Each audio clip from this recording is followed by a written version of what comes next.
दोस्तों सर्दियों का मौसम चल रहा है और खांसी होना सर्दियों के मौसम में बहुत ही आम बात है।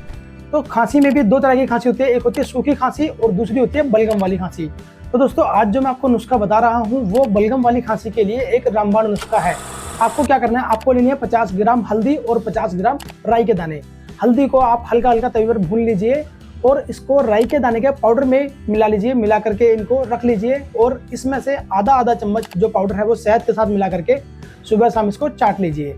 दोस्तों ऐसा करने से आपकी छाती में जो जमा हुआ बलगम है वो पूरी तरह से निकल जाएगा अच्छे से और आपकी जो खांसी है वो ठीक हो जाएगी। साथ ही साथ आप यह कंठकारी अवले आधे से 1 चम्मच दूध के साथ में सुबह शाम ले सकते हैं। Thank you.